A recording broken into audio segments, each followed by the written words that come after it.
Japan में सोमवार शाम आया 7.6 तीव्रता का जोरदार भूकंप अभी खत्म भी नहीं हुआ था कि सरकार ने पूरे तटीय इलाके पर एक सप्ताह तक की कड़ी पाबंदी लगा दी।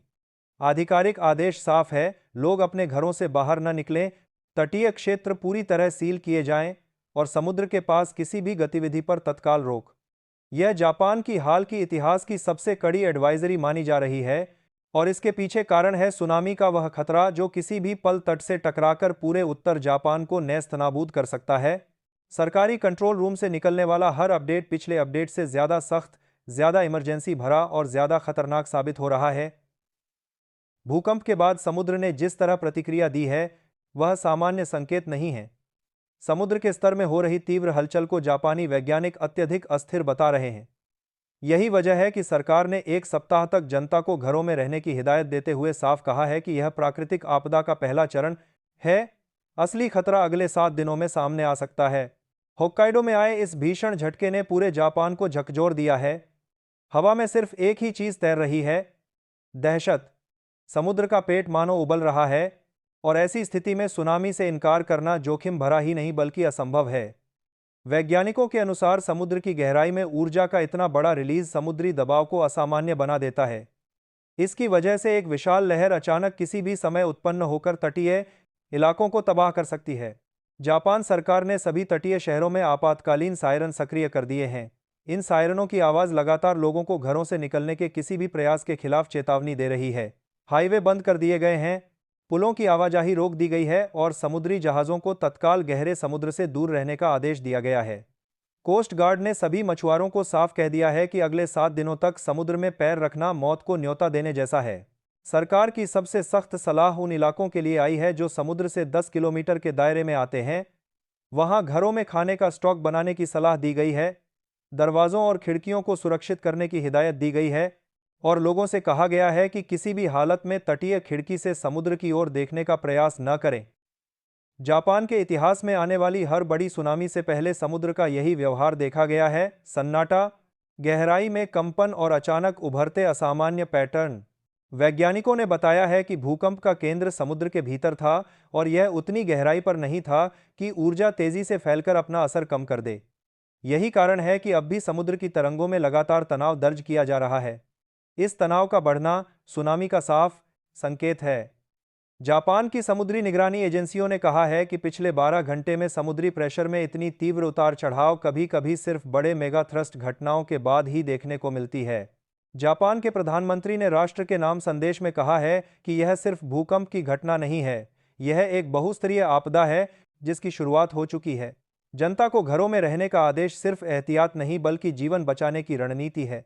उन्होंने साफ कहा है कि सुनामी की संभावना बहुत गंभीर है और लहरें सामान्य से कई गुना ऊंचाई लेकर आ सकती हैं। होक्काइडो, तोहोकू और उत्तरी होंशु में हजारों इमरजेंसी कर्मियों को तैनात किया गया है। राहत शिविर तैयार रखे गए हैं, हेलीकॉप्टर लगातार निगरानी कर रहे हैं और जापान की सेल्फ डिफेंस फोर्स समुद्र के ऊपर से हाईटेक ड्रॉपलर सिस्टम के जरिए लहरों की हर हलचल को देख रही है। उनके अनुसार समुद्र का व्यवहार अत्यधिक हिंसक मोड में प्रवेश कर चुका है। सबसे खतरनाक स्थिति उन गांवों और कस्बों की है जो समुद्र के किनारे बने हैं। वहां के लोग पहले ही अपने घरों के अंदर अलग थलग पड़ चुके हैं। बिजली कटने की वजह से कई इलाकों में पूर्ण अंधेरा है। रेस्क्यू टीमें कह रही हैं कि तटीय इलाकों में जमीन के नीचे से अजीब सी आवाजें सुनाई दे रही हैं, जो भूकंप के बाद धरती के दोबारा संतुलन बनाने का संकेत हो सकता है। सरकार ने यह भी बताया है कि समुद्र के नीचे लगी टेक्टोनिक प्लेटें अभी स्थिर नहीं हुई हैं। अगर ये प्लेटें अगले कुछ घंटों में फिर से हिलती हैं तो सुनामी का खतरा कई गुना बढ़ जाएगा। यही वजह है कि एक सप्ताह तक घरों में रहने की सलाह किसी वैकल्पिक उपाय नहीं बल्कि मजबूरी है। यह जापान के इतिहास में तीसरी बार है जब सरकार ने इतने कठोर आदेश जारी किए हैं। अब स्थिति यह है कि पूरा जापान अपनी खिड़कियों के पीछे बैठकर समुद्र की हर छोटी बड़ी हरकत को सुन रहा है। किसी को नहीं पता कि अगला पल कैसा होगा। वैज्ञानिक लगातार मीटर जांच रहे हैं। कैसे है कि पूरा जापान से सरकार लगातार घोषणाएं कर रही है और जनता लगातार दुआ कर रही है कि समुद्र शांत रहे। लेकिन समुद्र का व्यवहार बिल्कुल शांत नहीं है। वह उबल रहा है, वह गरज रहा है और वह किसी बड़ी लहर को जन्म देने के लिए तैयार होता दिख रहा है। इस तरह की घटना सिर्फ जापान तक सीमित नहीं रहती। इसकी तरंगें प्रशांत महासागर के दूसरे देशों तक पहुंच सकती हैं। यही डर दक्षिण कोरिया, रूस और अमेरिका ने भी जताया है। इन सभी देशों ने अपने तटीय इलाकों में निगरानी बढ़ा दी है। भारत सहित कई देशों ने हिंद महासागर में भी समुद्री सेंसर तुरंत सक्रिय करने का आदेश दिया है, क्योंकि यह याद रखने की बात है कि महासागर का दबाव दुनिया के किसी भी कोने में लहर पैदा कर सकता है। अगर आप इस घटना की हर अपडेट, हर बड़ी जानकारी और हर हाई अलर्ट चेतावनी सबसे पहले पाना चाहते हैं तो इस वीडियो को लाइक करें, चैनल को सब्सक्राइब करें और इसे ज़्यादा से ज़्यादा शेयर करें ताकि लोग समझ सकें कि यह स्थिति कितनी गंभीर है। वैज्ञानिकों का कहना है कि 7.6 तीव्रता का यह भूकंप पैसिफिक रिंग ऑफ फायर में हाल के महीनों में दर्ज सबसे खतरनाक झटकों में से एक है। विशेषज्ञ लगातार यह अनुमान लगा रहे हैं कि अगर समुद्र तल में बहुत ज्यादा ऊर्जा रिलीज हुई है तो आने वाले घंटे बेहद नाजुक हो सकते हैं। इसी वजह से होक्काइडो में लोगों को घरों से दूर ऊंचे इलाकों की तरफ भेजा जा रहा है। होक्काइडो के तटीय शहर कुशारो, अब्बाशिरी, नेमुरो और आसपास के क्षेत्र सबसे ज्यादा खतरे में बताए जा रहे हैं। स्थानीय प्रशासन ने साफ कहा है कि तटीय लाइन पर मौजूद कोई भी व्यक्ति अगले आदेश तक वापस न जाए। भूकंप के बाद मोबाइल नेटवर्क कई जगह प्रभावित हुआ है, इंटरनेट स्पीड घट गई है और कई इलाकों में संचार बाधित है। इससे राहत टीमों को लोकेशन ट्रैक करने में कठिनाई हो रही है। फायर डिपार्टमेंट ने गैस लीक की कई घटनाओं की पुष्टि की है। इससे कुछ बिल्डिंग्स को खाली कराया गया है। बिजली गुल होने से कई इमारतें अंधेरे में हैं। सरकार ने बिजली कंपनी को ग्रिड पुनर्स्थापना के लिए फास्ट ट्रैक आदेश दिए हैं, लेकिन जोरदार झटकों और आफ्टर शॉक्स के बीच मरम्मत में परेशानी हो रही है। दुनिया भर की मॉनिटरिंग एजेंसियां इस भूकंप पर नजर बनाए हुए हैं। दक्षिण कोरिया, रूस, अमेरिका, ताइवान और फिलीपींस ने भी अपने अपने समुद्री इलाकों में वॉच अलर्ट जारी कर दिया है। भारत के भी समुद्री रडार इस भूकंप के प्रभाव का विश्लेषण कर रहे हैं। जापान में स्थित भारतीय दूतावास ने कहा है कि वे भारतीय नागरिकों से संपर्क साध रहे हैं और स्थिति पर लगातार नजर रखी जा रही है। होक्काइडो का पूरा उत्तरी हिस्सा इस समय इमरजेंसी मोड में है। प्रशासन ने साफ कर दिया है कि यह सिर्फ भूकंप की घटना नहीं है, बल्कि एक संभावित सुनामी आपदा की शुरुआत है, जिसके प्रभाव का अनुमान आने वाले घंटों में लगेगा। अगर आप इस खबर पर लगातार अपडेट चाहते हैं तो चैनल को सब्सक्राइब करें, वीडियो को लाइक करें और इसे शेयर करें ताकि यह महत्वपूर्ण चेतावनी हर किसी तक पहुंचे। होक्काइडो में 7.6 तीव्रता के भूकंप के बाद स्थिति रात भर और गंभीर होती चली गई। पहले झटके के करीब 1 घंटे बाद समुद्र की सतह पर तेज गतिविधियां दर्ज की गईं और कई तटीय स्थानों पर लहरों की ऊंचाई सामान्य से काफी अधिक पाई गई। मौसम एजेंसी ने इसे सुनामी की शुरुआत माना और चेतावनी को और सख्त कर दिया। तटीय शहरों में सायरन लगातार बजे और अधिकारियों ने साफ किया कि समुद्र के बिल्कुल पास मौजूद कोई भी व्यक्ति तुरंत सुरक्षित ऊंचाई पर पहुंचे। रात के अंधेरे में हजारों लोग सड़कों पर निकले और स्कूल, सामुदायिक भवनों तथा पहाड़ी इलाकों में शरण ली। प्रशासन के अनुसार सबसे बड़े खतरे की रेखा होक्काइडो के पूर्वोत्तर तटीय हिस्सों पर है, जहां समुद्र तीव्रता से उग्र हो रहा था। स्थानीय रिपोर्टों के मुताबिक कुशारो और नेमुरो तट पर लहरों की ऊंचाई 2 मीटर के आसपास दर्ज की गई। कुछ छोटे बंदरगाहों में पानी तेजी से अंदर घुसा और वहां खड़ी कई नावें क्षतिग्रस्त हो गईं। तटीय गोदामों और शेडों में पानी भरने की पुष्टि की गई है। कई जगह सड़कें जलमग्न हो गईं, जिससे राहत टीमों का मूवमेंट प्रभावित हुआ। प्रशासन ने बताया कि रात के दौरान भूकंप के 20 से अधिक आफ्टर शॉक्स महसूस किए गए, जिनमें से कई की तीव्रता 5 से ऊपर थी। इन झटकों ने कमजोर इमारतों को और क्षतिग्रस्त किया और नई दरारें उभर आईं। फायर डिपार्टमेंट ने कहा कि रात भर में उन्हें 60 से ज्यादा इमरजेंसी कॉल मिली, जिनमें ढही हुई दीवारें, घायल लोग, आग लगने की छोटी घटनाएं और गैस लीक की रिपोर्ट शामिल थीं। होक्काइडो के प्रमुख अस्पतालों में आपातकालीन इकाइयों को तैयार रखा गया है। डॉक्टरों की अतिरिक्त टीमें तैनात की गई हैं और मरीजों को प्राथमिकता के आधार पर शिफ्ट किया जा रहा है। बिजली कटने और संचार बाधित होने से कई जगह एम्बुलेंसों को वैकल्पिक दामाने का रूट से जाना पड़ रहा है। प्रधानमंत्री के निर्देश पर सेना को संवेदनशील इलाकों में लगाया गया है। सैन्य हेलीकॉप्टर रात भर तटीय हिस्सों पर निगरानी करते रहे। उन्होंने उन स्थानों के डेटा भेजे जहां सुनामी का प्रभाव सबसे अधिक देखा गया। सेना के जवान ऊंचे इलाकों में शरण लिए लोगों को कंबल, खाद्य पैकेट और पानी उपलब्ध करा रहे हैं। तटीय इलाके के कई स्कूलों को अस्थायी राहत शिविर में बदला गया है। स्थानीय प्रशासन ने कहा है कि स्थिति को सामान्य होने में कई घंटे लग सकते हैं, क्योंकि सुनामी की लहरें कभी भी दूसरी बार उभर सकती हैं।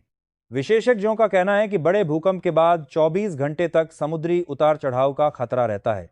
संचार व्यवस्था बहाल करने के लिए कई मोबाइल टावरों पर मरम्मत शुरू कर दी गई है, लेकिन आफ्टर शॉक्स के बीच काम धीमा चल रहा है। बिजली कंपनी ने बताया कि लगभग 2 लाख घरों में आपूर्ति प्रभावित है और ग्रिड को स्थिर करने में समय लगेगा। रात भर सोशल मीडिया पर कई वीडियो सामने आए, जिनमें तटीय सड़कों पर तेज लहरों का दबाव साफ दिख रहा है। कुछ जगह वाहनों को पानी में बहते हुए भी देखा गया। हालांकि राहत एजेंसियों ने अभी तक किसी बड़े जनहानि की आधिकारिक पुष्टि नहीं की है, लेकिन नुकसान को गंभीर माना जा रहा है। क्षेत्रीय समुद्री केंद्रों ने कहा है कि समुद्र की गहराई से तेज ऊर्जा निकलने के संकेत मिले हैं, जो भूकंप के पैटर्न को असामान्य बनाते हैं। विशेषज्ञों ने कहा है कि यह झटका रिंग ऑफ फायर में मौजूद टेक्टोनिक प्लेटों की अचानक और तेज हलचल का परिणाम है, जो निकट भविष्य में और भू गतिविधियों का संकेत दे सकता है। अंतर्राष्ट्रीय स्तर पर भी इस घटना को लेकर चिंता बढ़ गई है। दक्षिण कोरिया, रूस और अमेरिका ने अपने समुद्री क्षेत्रों की निगरानी बढ़ा दी है।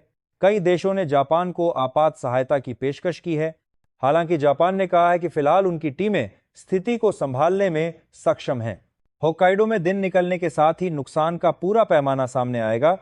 अभी प्रशासन का ध्यान सिर्फ 2 चीजों पर है: लोगों को सुरक्षित रखना और तटीय क्षेत्रों को खाली कराना। अगला आधिकारिक अपडेट सुबह तक जारी होने की संभावना है। होक्काइडो में आए 7.6 तीव्रता के विनाशकारी भूकंप और उसके बाद उठी सुनामी चेतावनी ने अब सिर्फ जापान को ही नहीं, बल्कि पूरे एशिया प्रशांत क्षेत्र को व्यापक भूवैज्ञानिक अस्थिरता की स्थिति में डाल दिया है। ताजा भू गणना के अनुसार समुद्र की गहराई में ऊर्जा का जो दबाव अचानक रिलीज हुआ है, उसके प्रभाव पूरे पैसिफिक से होते हुए हिंद महासागर तक फैल सकते हैं।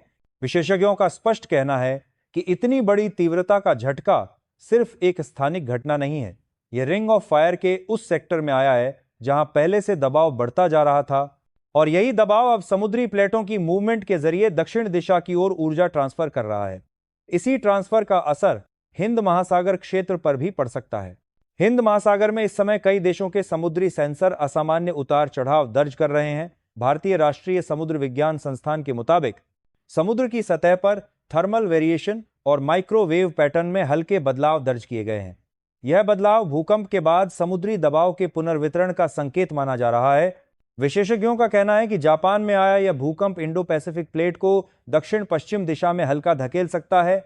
अगर यह मूवमेंट अगले कुछ दिनों में बढ़ा तो हिंद महासागर क्षेत्र में 4 से 5 तीव्रता के छोटे झटके महसूस हो सकते हैं।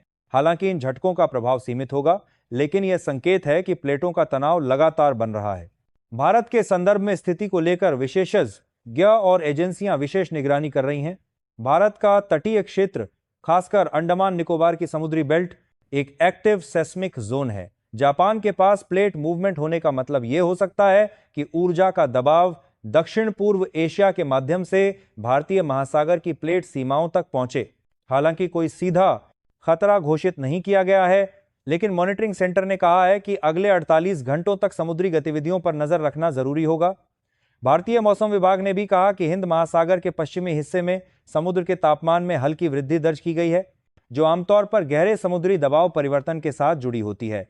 विशेषज्ञों का कहना है कि अगर यह दबाव बदलाव इसी तीव्रता से बना रहता है तो आने वाले हफ्तों में हिंद महासागर क्षेत्र में मध्यम स्तर की टेक्टोनिक गतिविधियां देखी जा सकती हैं। इसका सबसे तात्कालिक जोखिम अंडमान निकोबार क्षेत्र पर हो सकता है, जहां पहले भी कई बार बड़े भूकंप दर्ज किए गए हैं। भारत के पूर्वी तटीय राज्यों को फिलहाल किसी सुनामी खतरे की चेतावनी नहीं जारी की गई है, लेकिन एजेंसियां साफ कह रही हैं कि समुद्र के भीतर हो रहे बदलावों का प्रभाव कभी कभी देरी से उभरता है। यही वजह है कि तमिलनाडु, आंध्र प्रदेश, ओडिशा और अंडमान प्रशासन को हाई मॉनिटरिंग मोड पर रखा गया है। भविष्य की संभावनाओं पर वैज्ञानिक स्पष्ट कर रहे हैं कि होक्काइडो का यह भूकंप दुनिया की उन बड़ी घटनाओं में शामिल है जो समुद्री प्लेटों के दबाव को व्यापक स्तर पर बदल सकती हैं। 2004 की सुनामी के बाद जैसे वैश्विक समुद्री संरचना पर गहरा प्रभाव पड़ा था, वैसे ही इस घटना को भी एक चेतावनी के रूप में देखा जा रहा है। हालांकि पैमाना अभी छोटा है।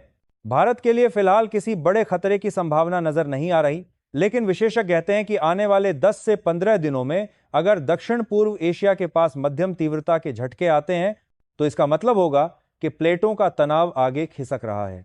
ऐसी स्थिति में भारत के सेस्मिक जोन 5 क्षेत्र में निगरानी और बढ़ाई जाएगी। अभी स्थिति यह है कि जापान का यह भूकंप पूरे क्षेत्र को सतर्क कर चुका है। प्रशांत महासागर से हिंद महासागर तक के देश सतत निगरानी में हैं और अगले 48 से 72 घंटे इस पूरे क्षेत्र के लिए निर्णायक माने जाएंगे।